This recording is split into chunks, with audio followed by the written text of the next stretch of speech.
परम पूजनीय श्री गुरुदेव तथा सामुदायिक प्रार्थनेकरता उपस्थित प्रिय उपासकांनो, माता भगिनींनो, आपणास सामुदायिक प्रार्थनेला सुरुवात करायची आहे. तत्पूर्वी मौन प्रार्थना करावी लागेल. त्यासाठी पाठीचा कणा सरळ ताठ करून, दोन्ही नेत्र बंद करून, हात गुडघ्या समोर जोडून, किंचित मान नम्र करून काही वेळपर्यंत मौन प्रार्थनेस करावी सुरुवात.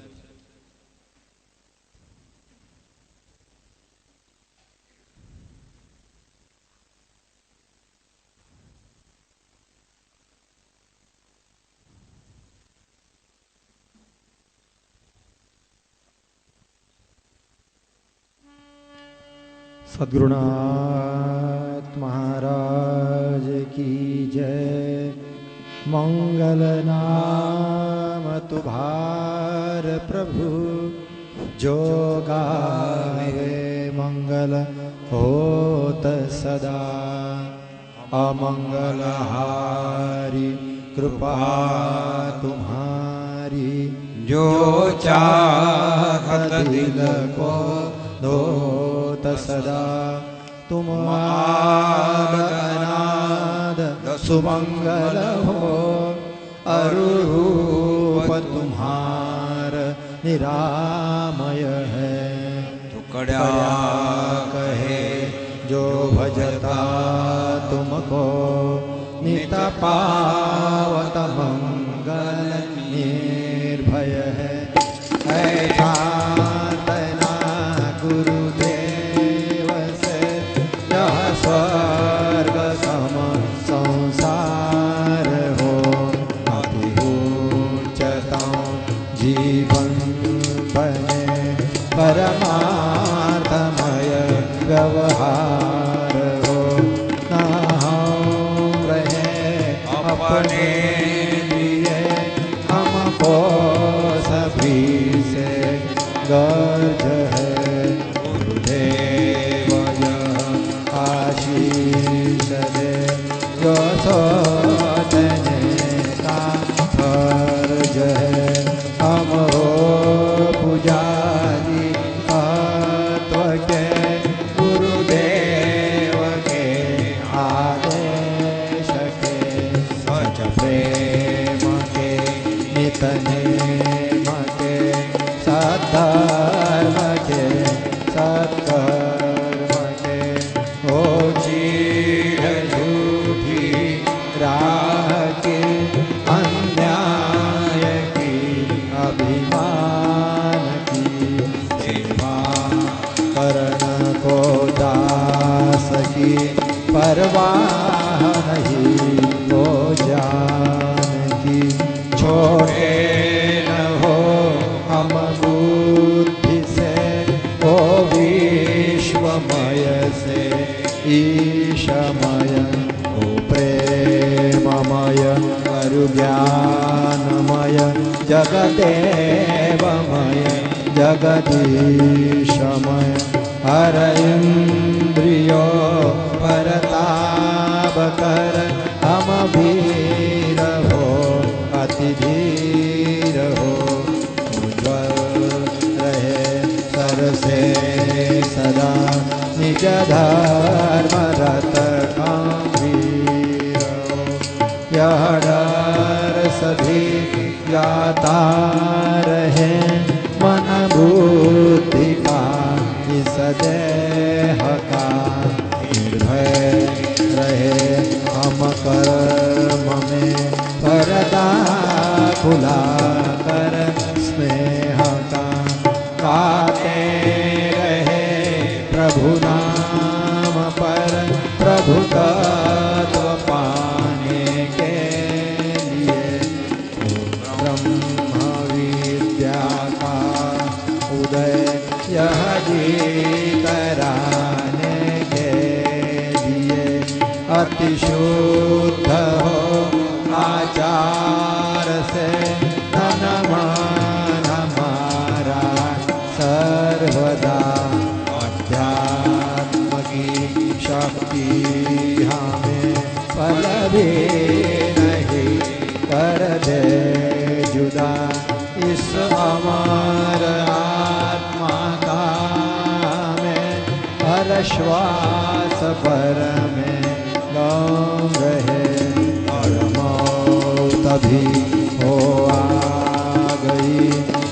दुख हम में संग्रह गुरुदेव तेरी अमर ज्योति का हमें निज ज्ञान हो सच ज्ञान ही तू है सदा यह विश्व भर में ध्यान हो तुझ में नहीं है पंथ भी ना जात भी ना देश भी तू है निरामय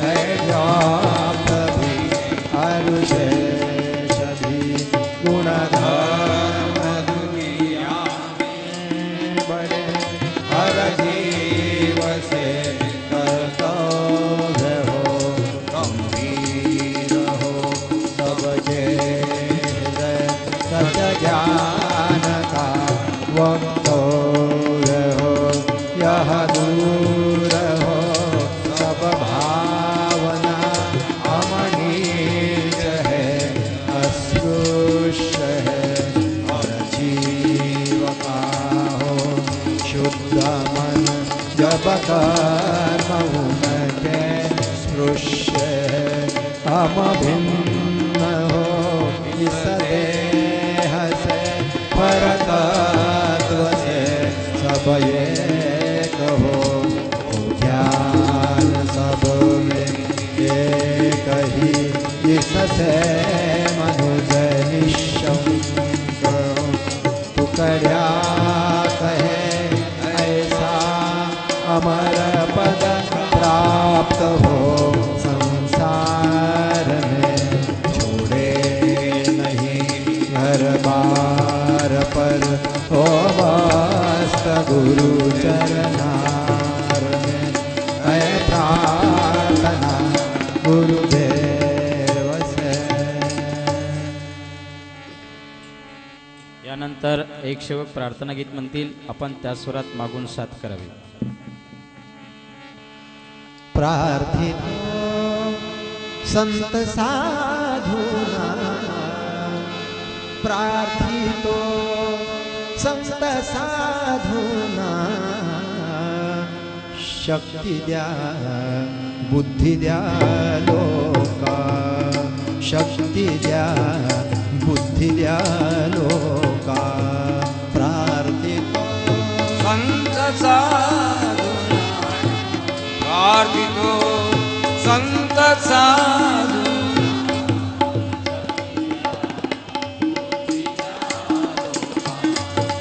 शक्ती द्या बुद्धी द्या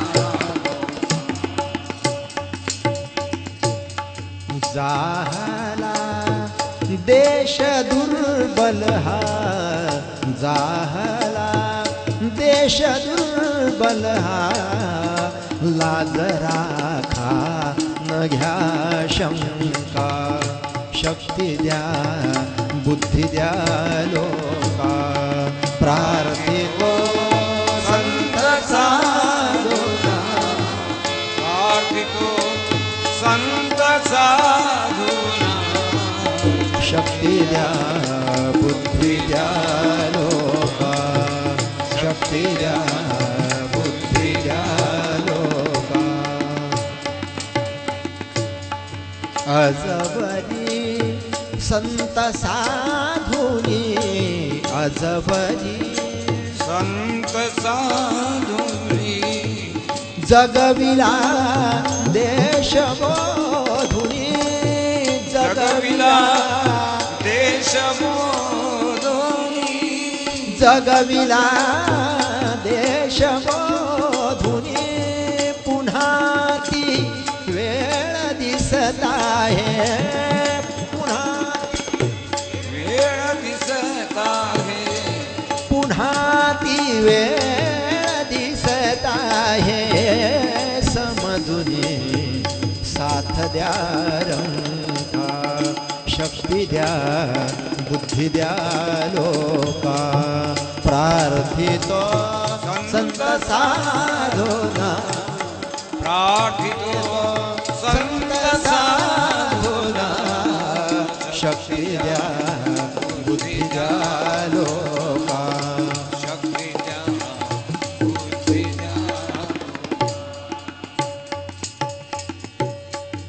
बिघडले ब्रीद जनतेचे बिघडले ब्रीद जनतेचे बिघडले ब्रीद जनतेचे चरित्रे नाशली सारी चरित्रे नाचली सारी चरित्रे नाशली सारी मंत्र द्या राष्ट्र धर्माचा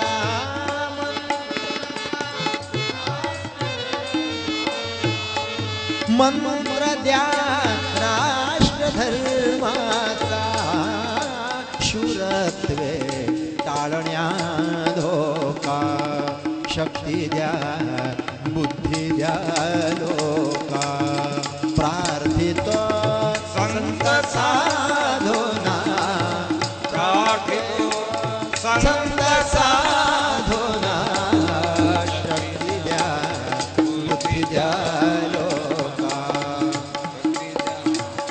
बुद्धी द्या लोका शक्ती द्या बुद्धी द्या बहुदिवसांची ही रुजली विषमता पंथ जातीयता विषमता पंथ जातीयता विषमता पंथ जातीयता करा नवनिर्मिती जमुनी नवनिर्मिती जमुनी करा नवनिर्मिती जमुनी वाजवा भारती डंका शक्ती द्या बुद्धी द्या लोका प्रार्थितो संत साधना प्रार्थितो संत साधुना शक्ती द्या बुद्धी द्या लोका शक्ती द्या बुद्धी द्या लोका शक्ती द्या बुद्धी द्या लोका लोक हे वीर हो सारे लोक लोक हे शूर हो सारे लोक हे वीर हो सारे तपस्वी कष्ट करणारे तपस्वी कष्ट करणारे लोक हे वीर हो सारे तपस्वी कष्ट करणारे म्हणे तुकड्या भयवर द्या म्हणे गड्या अभय वरदा म्हणे तुकड्या भयवर द्या दिनाची हाकही ऐका शक्ती द्या बुद्धी द्या लोका प्रार्थितो संत साधना प्रार्थितो संत साधना शक्ती द्या बुद्धी द्या लोका शक्ती द्या बुद्धी द्या लोका जाहला देश दुर्बल हा जाहला देश दुर्बल हा लाज राखा न घ्या शंका शक्ती द्या बुद्धी द्या लोका प्रार्थितो संत साधुना प्रार्थितो संत साधुना शक्ती द्या बुद्धी द्या लोका शक्ती द्या बुद्धी द्या लोका. यानंतर नामधून म्हणण्यातील सर्वांनी एका सुरात मागून साथ करावी. जय बोलो सतधर्म के जय बोलो सतकर्मों की जय बोलो सत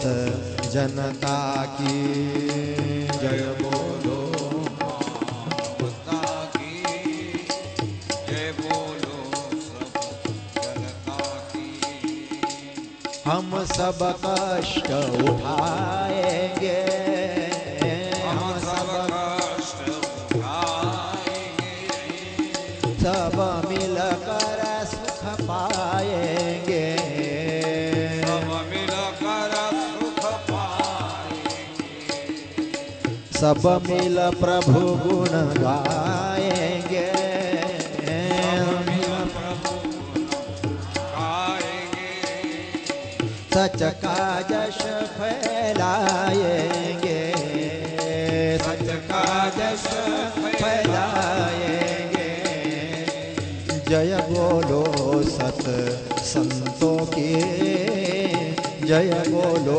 सत पंथों की जय बोलो सत संतों की जय बोलो सत पंथों की पिछड़ी कोई न जाती हो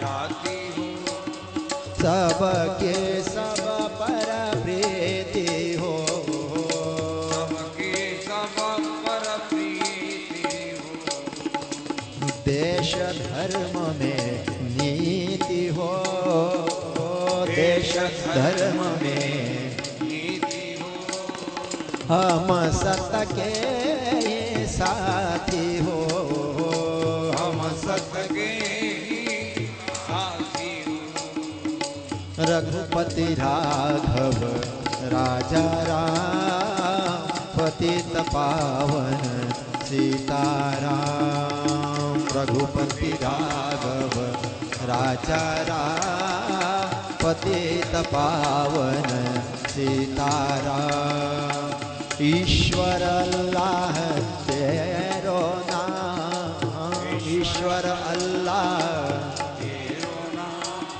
सबको सम्मति दे भगवान सबको सम्मति दे मंदिर मस्जिद चारों धाम मंदिर मस्जिद सब में एक बसा भगवान सब में एक बसा भगवान रघुपति राघव राजा राम पतित पावन सीताराम रघुपति राघव राजा राम पतित पावन सीताराम पतित पावन सीताराम पतित पावन सीताराम पूजनीय गुरुदेव सामुदायिक प्रार्थनेकरता उपस्थित प्रिय उपासकांनो माता भगिनींनो यानंतर सामुदायिक प्रार्थनेवर मार्गदर्शन विवेचन आदरणीय आचार्य हरिभाऊजी वेरुळकर दादा करतील अशी मी त्यांना विनंती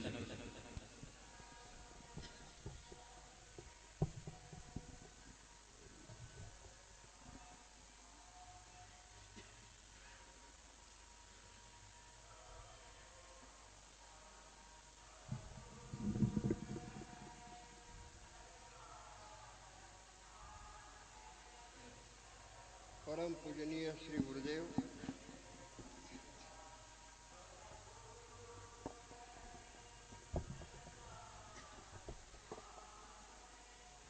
परम पूजनीय श्री गुरुदेव आणि राष्ट्रसंतांच्या पुण्यतिथीसाठी दूरदूरून गावागावातून पालख्याच्या रूपानं वाहनाच्या रूपानं जमेल तसे श्रद्धेनं भावनेनं एकत्रित असलेली आजच्या सामुदायिक प्रार्थनेकरता उपस्थित असलेले सर्व उपासक बंधू भगिनी राष्ट्रसंतांच्या कार्याचे माध्यम राष्ट्रसंतांच्या कार्याची मुहूर्तमेढ हे कशा साधनाने होत असेल तर ते प्रार्थनेच्या साधनाने महाराजांनी प्रार्थना एवढं महत्त्व दिलं का त्यांच्या संपूर्ण ग्रंथामध्ये ग्रामगीतेत एक अध्याय न भागलं नाही, 2 अध्याय प्रार्थनेच्या महत्त्वावर त्यांनी लिहिले. विश्वशांती योग नावाचा एक ग्रंथ सामुदायिक प्रार्थनेच्या महत्त्वावरच खर्च घातला. त्यांनी आदेश रचना नावाचं एक श्लोकाचं पुस्तक, त्या प्रत्येक श्लोकामध्ये कर सामुदायिक प्रार्थना या वाक्यानंच त्या श्लोकाची पूर्णाहुती झाली. आणि या प्रार्थनेत असं काय आहे का त्यांनी प्रार्थनेला एवढं महत्त्व दिलं उपासकांना. या देशामध्ये देवाच्या नावावर अनेक पंथ निर्माण झाले, अनेक संप्रदाय निर्माण झाले आणि ह्या संप्रदाय आणि पंथामुळे लोक विभागले गेले. म्हणून राष्ट्रसंतांनी सर्व देवांना एकत्रित करून आपल्या आसनावर स्थिर बसवलं. सभी देवता समाता मंदिरे हे हमारा. ह्या मंदिरामध्ये मूर्ती जरी दिसली नाही तर संपूर्ण जगातील मूर्तीपूजक संप्रदायात या ठिकाणी या अधिष्ठानावर वाव आहे. जो देव मानत नसेल अशाही लोकांच्यासाठी प्रार्थना आहे. उदाहरणार्थ बौद्ध धर्म देवाला मानत नाही, पण आपल्या ध्येयाचं दृढीकरण करण्यासाठी म्हणून ह्या प्रार्थनेचा उपयोग त्यांनी केला आहे. बाबासाहेब आंबेडकर हे मूर्तीत देव आहे असं मानत नव्हते, परंतु एक या जगात अदृश्य शक्ती आहे असं ते मानतात. त्यांच्या प्रदीर्घ 600 पानाच्या पुस्तकामध्ये 496 पेजवर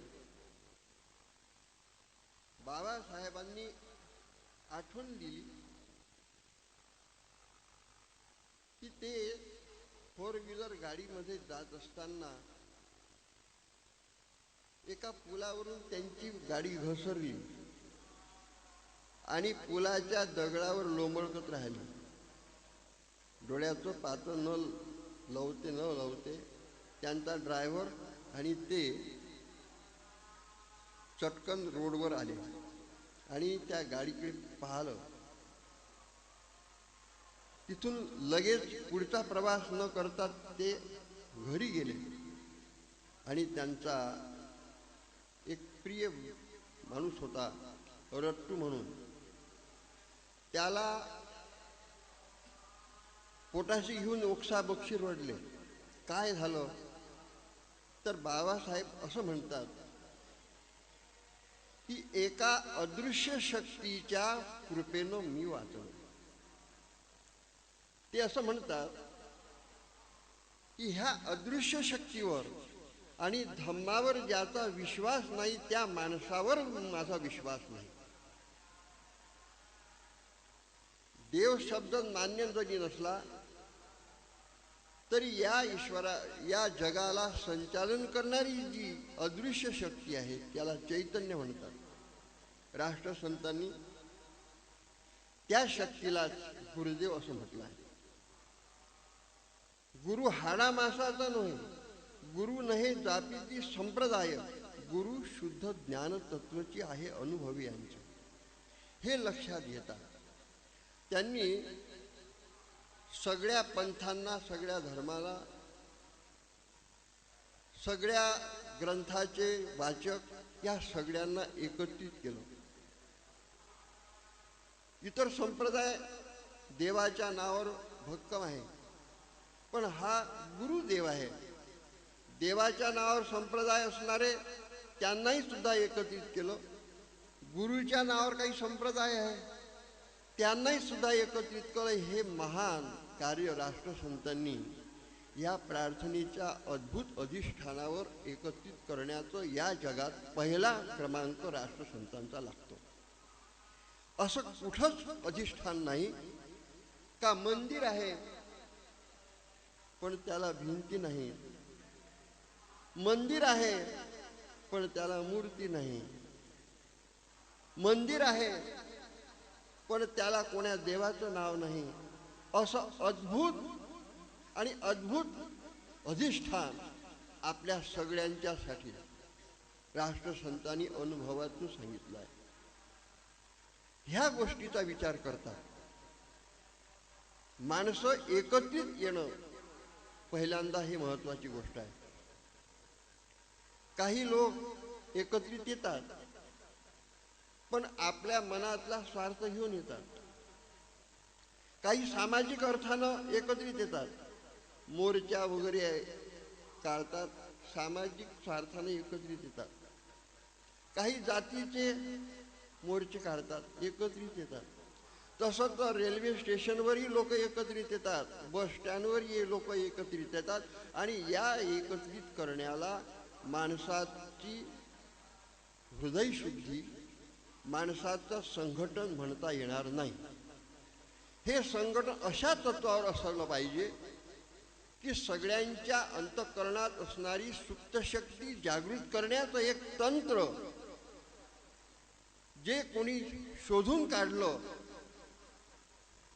आणि हे तंत्र स्वार्थापोटी नाही, देहापोटी नाही, तर एकच तत्व सगळ्या माणसामध्येच नाही, या जगातल्या एच्चावत प्राणी मात्रात आहेत असं महाराज सांगून या सगळ्यांना एकत्रित करण्याचं साधन हे सामुदायिक प्रार्थना आहे मंडळी. आणि याचा विकास करण्यासाठी राष्ट्रसंतांचे विविध मार्ग आहेत. महाराज या अध्यात्म अधिष्ठानावरून त्यांना नास्तिकाला सुद्धा स्थान आहे. जगात हा एकच महात्मा निर्माण झाला का ज्यांनी नास्तिकाला आपलं म्हटलं. जे संत मार्गाचे लोक आहेत, जे परमार्थी मार्गाचे लोक आहेत, यांनी कधी नास्तिकाला आपलं म्हटलंच नाही. पण सर्वाशी सुख देऊ जाणे, देव तो देव देवही जरी नाग आहे तरी देव सेवाची त्या घडे, आणि ते नास्तिकही प्रिय आम्हा असं म्हणणारा महात्मा यांनी ह्या सामुदायिक प्रार्थनेचा प्रणाली चालू केली. हे महान गोष्ट आपल्याला समजली पाहिजे. आणि या प्रार्थनेच्या माध्यमातून लोक एकत्रित करावे हे त्यांनी लोकांना परोपरीनं सांगितलं. गावाचं संघटन त्यांनी गाव निवडलं, कारण गाव हा विश्वाचा नकाशा, गावावरून देशाची परीक्षा, गावाची भंगता अवदशा येईल देशा, हे ग्रामगीतेचे ओवी सगळ्यांच्या पाठ आहे. विश्वी होऊ शकेल शांतता तेथे गावाची कोण कथा हेही सुद्धा पाठ आहे. परंतु त्याचं प्रॅक्टिकल राष्ट्रसंतांनी करून दाखवलं. त्याचं प्रॅक्टिकल पूज्य गीताचार्य तुकाराम दादांनी करून दाखवलं ग्राम संघटनेच्या ग्रामसभेच्या माध्यमातून. हीच उजळणी आपल्याला वारंवार करायची. दरवर्षी आपण येतो, पण येताना काही प्रेरणा घेऊन गेली पाहिजे. मंदिरात पूजा अर्चा करतो, पण पूजा अर्चा करण्याचं फलित काय? महाराज असे म्हणतात कि मानव सेवा बढ़कर कोई बड़ी नहीं है पूजा, और सबके संग में प्रेम भाव सम मंत्र नहीं है दूजा. मानवाची सेवा, गावाची सेवा, ह्या सेवेपेक्षा दुसरी महान पूजा नाही. अर्थात मंदिरामध्ये जाऊन पूजा करू नका असं राष्ट्रसंतांनी कुठेही म्हटलं नाही. काही लोक म्हणतात पूजेनं काय होते, यानं काय होते, त्यानं काय होते. पण महाराजांनी पूजेचा संबंध सेवेशी बांधला आहे. आणि पूजेमधून सेवा प्रवृत्ती जर निर्माण झाली तर तुमची पूजा ही खरी पूजा आहे. मी असं म्हणतो, राष्ट्रसंतांचं असं म्हणणं आहे गीता प्रसाद या पुस्तकात,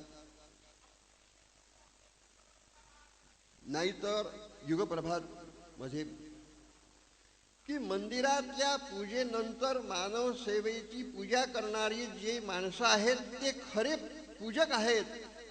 आणि ज्यांच्या हातून मानवचे सेवा घडत नाही, गावाची सेवा घडत नाही, रंजल्या गांजल्याची सेवा घडत नाही, अशांची पूजा म्हणजे बांधोटी पूजा आहे. ही गोष्ट खरी आहे. खोदते खोदते जान गई और खून खुदा की न पाई. जन्मच्या जन्म जरी आपण अशा परमार्थात घातले तरी सुद्धा आपल्याला परमार्थाचा अंश आत्मशांती कदापि प्राप्त होणार नाही. फक्त अध्यात्म करता निष्क्रिय अध्यात्म हे महाराजांना कधीही मान्य नाही. अध्यात्मात ब्रह्मज्ञानाची सक्रियता द्यावी, समत्व आणून जीवनी, हा राष्ट्रसंता उद्देश आहे. अशा प्रकारे ह्या प्रार्थनेमध्ये काही तत्व आहे. गावाची सेवा घडावी, जनतेची सेवा घडावी, ह्या मुख्य बिंदूमुळे ह्या प्रार्थने शक्ती येते. ज्याच्या प्रार्थनेमध्ये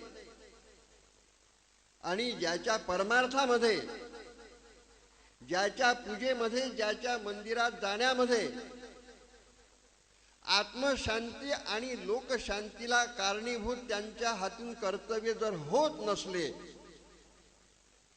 तर ते सगळं कर्म प्रश्नचिन्ह आहे असं मला वाटते. हे राष्ट्रसंतांचं म्हणणं आहे. या जगामध्ये जे जे मानव झाले त्यांनी हाच विषय अंगीकारला. भगवान बुद्ध झाले, भगवान बुद्धांनी भिक्खू संघ निर्माण केला, सेवेसाठी निर्माण केला. येशू ख्रिस्तानी सेवा केली. ग्रामगीतेमध्ये उल्लेख आहे की कुष्ठदेही सुद्धा संतोष केले. भगवान कृष्णाने सेवा केली, आपल्या गोकुळातील रंजल्या गांधल्याची सेवा म्हणून तो अवतार ठरला. रामाने राज्य त्यागलं आणि जवळ केले आदिवासी वानरे, गुहकाशी आली गेली म्हणून तो अवतार ठरला. फक्त आणि फक्त नैवेद्य खाणारे कधीही देव ठरले नाही. आणि आपण देवाचा गुण गौरव करतो तर त्यांच्या आपल्या अंगी गुण बाणावेत हे महत्व, हे तत्व विसरून जातो. आपल्या जीवनात अशा प्रकारचं तत्व अंगीकारलं तर मग तुम्ही कोण्याही देवाचे भक्त असाल तर ते तुम्ही खरे भक्त ठरतात. आणि मोठ्या देवाचे नाव घेऊन जर पूजा करत असेल निष्क्रिय तर तुमच्या जीवनात, लोकजीवनात, संसारात तुम्हाला शांती प्राप्त होणार नाही. हे निर्विवाद सत्य आहे. आजच्या तरुण दिशाहीन झालेला आहे. परमार्थ ज्या ज्या गोष्टी काय मंदिरात जाणं हे ते विसरलं आहे. मंदिरात जाणं, देवाचं नाव घेणं हे झंझट असे समजतो. महाराजांनी ह्या सगळ्या गोष्टीचा पाठीमाग मनुष्य कर्तव्यारूढ व्हावा या दिशेनं त्यांनी ग्रंथ लिहिल्या. समाज जीवनामध्ये प्रत्यक्ष उतरले. राष्ट्रसंतांच्या मार्गदर्शनातून गीताचार्य तुकाराम दादा अड्याळ टेकडीवर मौनस्थ बसले आणि मौनातून त्यांनी जे शक्ती प्राप्त केली ती शक्ती लोकांच्या हितासाठी वापरली. काही काही लोक मरेपर्यंत एखाद्या कुटीत बसतात, लोकांच्या उपयोगी काही येत नाही. काही काही लोक नामस्मरण करतात तर नामस्मरणच करतात, लोकांच्या उपयोगी त्यांचं नामस्मरण कधी येत नाही. काही सामाजिक कार्यकर्ते आहेत, हे समाजाचं भलं करण्याचा विचार करतात आणि अपयश आलं तर ते दिग्मूढ होतात. असे सामाजिक कार्यकर्ते मी पुष्कळ पाहिलेले आहेत. आध्यात्मिक अधिष्ठानावरून समाज कार्य करणारा जो कोणी पुरुष असेल तर तो कधीही नर्वस होत नाही, निराश होत नाही. आणि अध्यात्माचं अधिष्ठान जर प्राप्त करायचं असेल तर त्याचा महत्त्वाचा विषय आहे, महत्त्वाचा मुद्दा आहे सामुदायिक प्रार्थना. आपल्या आपल्या गावात जाऊन जे लोक मिळतील त्या लोकांना मिळून सामुदायिक प्रार्थना करणं हे राष्ट्रसंतांच्या पुण्यतिथीला आणलेलं फलित आहे असं मी समजतो. फक्त पुण्यतिथीला आले आणि पुण्यतिथीला गेले आणि गावात 4-2 लोकांना एक दिवसाची पुण्यतिथी साजरी केली म्हणजे पुण्यतिथी होत नाही. हे पुण्यतिथी का करावी लागते याचं स्वारस्य आपण इथून घेतलं पाहिजे. दादांनी गाव गणराज्याची कल्पना केली. शेकडो गावं त्याच्या प्रेरणेने पेटले, पण त्यांचा मुद्दा जो होता तो अध्यात्माचं अधिष्ठान कधी विसरले नाही. कारण अध्यात्माशिवाय समाजकार्य लोककार्य करणारे लोक कधीही आणि केव्हाही कामक्रोधाच्या आहारी जातात, कामक्रोधाला बळी पडतात हे निश्चित. आणि त्यासाठी हे प्रार्थना, ध्यान, हे उपासना हे अत्यंत महत्वाची आहे. गाते रहे प्रभु नाम पर प्रभु तत्व पाने के लिए, हो ब्रह्म विद्या का उदय यह जी तराने के लिए, हे राष्ट्रसंतांचा विचार. या प्रार्थनेमधून संस्कार निर्माण होतात. संस्काराचा भाग प्रत्येक माणसात संस्कार आहेत, पण एकत्रित येण्याचे संस्कार आपल्यामध्ये नाही आहेत. संस्काराचा विषय माता भगिनींच्या दृष्टीनं अत्यंत महत्वाचा आहे. पोटात ती असता जीव पडून जतन करावा संस्कार. आणि पुरुषाला सांगितलं मात्या पित्याने सदाचारी राहावे श्रद्धावे. इथून संस्काराचा उदय होतो. आणि हा संस्कार सामुदायिक प्रार्थनेमध्ये आपल्याला नेहमी मिळतो. आणि प्रार्थनेचं तत्व हे दिवसा बोलता चालता आपल्या आचरणात येणं म्हणजेच प्रार्थनेला सुगंध निर्माण होणार. कर्मकांड म्हणून प्रार्थना कित्येक गावात करतात, पण प्रार्थनेला सुगंध जर निर्माण करायचा असेल तर तो सुगंध आपल्या कृतीतून व्यक्त झाला पाहिजे. जे जे प्रार्थी आहेत, प्रार्थना करणारे आहेत, त्यांच्या शेजाऱ्याला याच्या प्रार्थनेचा लाभ काही त्याच्या कर्तव्यातून दिसून आला तर त्यांच्या प्रार्थनेला सुगंध आहे असं म्हणता येईल. नाहीतर निर्गंधा इव किंशुका, ज्याप्रमाणे पळसाचं फूल खूप सुंदर दिसते पण वास अजिबात नाही आहे, असे शोभिवंत पळसाचे फुलं प्रत्येक ठिकाणी आम्हाला पाहायला मिळतील, परंतु गुलाबाचं फूल क्वचित मिळते. हे सुगंधित आपल्या कर्तव्याने आपल्या प्रार्थनेतून निर्माण झालं पाहिजे. उपासकांनो, या विशाल प्रांगणामध्ये जे जे लोक प्रार्थना करणारे असतील ते भाग्यवान आहेत.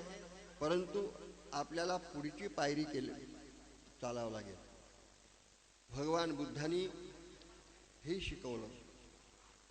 कम्मना वसलो होती कम्मनो होती ब्रह्मनो. भगवान बुद्धांनी सांगितलं आहे कर्मच प्रधान आहे. कर्मानीच नीच माणूस ठरतो आणि कर्मानीच उच्च माणूस ठरतो. ब्राह्मणही कर्मानीच ठरतो आणि अस्पृश्य सुद्धा कर्मानीच होतो. म्हणून भगवान बुद्धांनी सांगितलं आहे. त्याचाच मागोवा बाबासाहेबांनी घेतलाय. त्याचाच मागोवा महात्मा फुलेंनी घेतलाय. त्याचाच मागोवा झरस्पृष्टांनी घेतला आहे.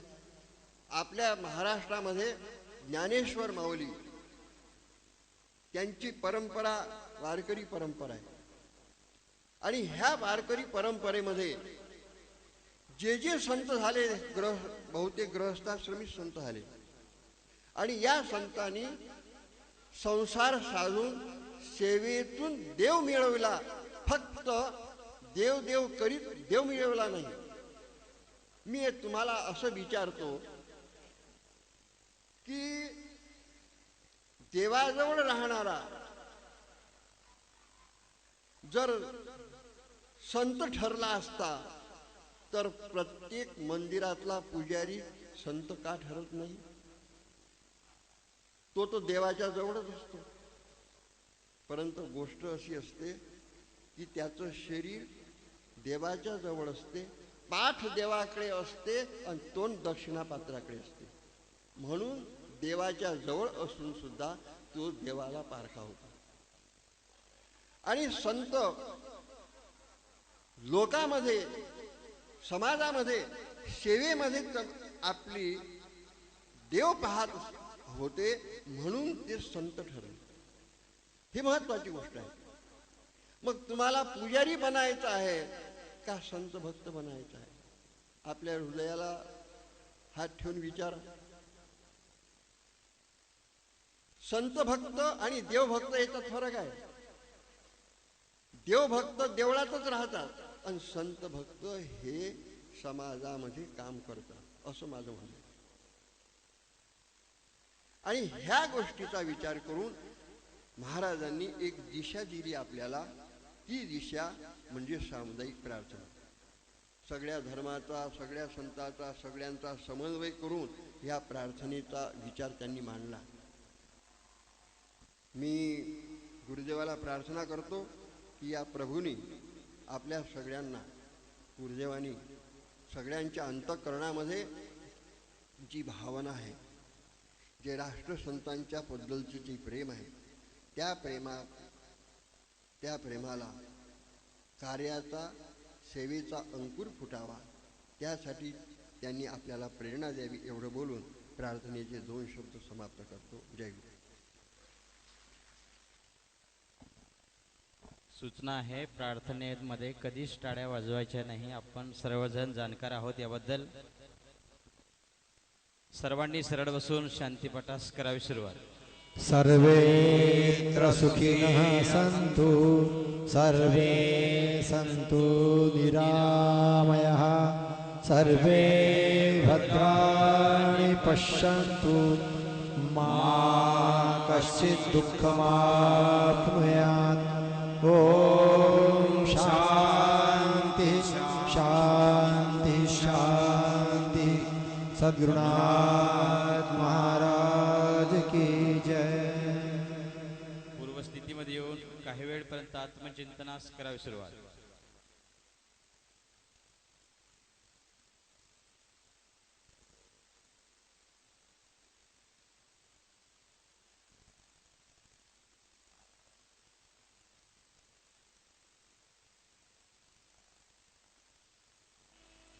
सद्गुरुनाथ महाराज की जय. यानंतर आपणास सामुदायिक नमस्कार करायचा आहे. त्यासाठी सर्वांनी सामुदायिक नमस्कारासाठी व्हावं गुडघ्यावर. दोन्ही हात जोडून करावा सामुदायिक नमस्कार.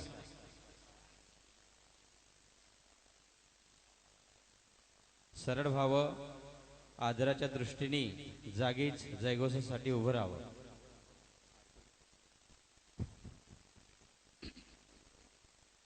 श्री गुरुदेव की, श्री गुरुदेव की, बोलो जी श्री गुरुदेव की। या ठिकाणी सामुदायिक प्रार्थनेचा पाठ संपलेला आहे. सर्वांनी उजवीकडून ओढावं, परस्परांना जयगुरु करावं आणि खाली बसावं.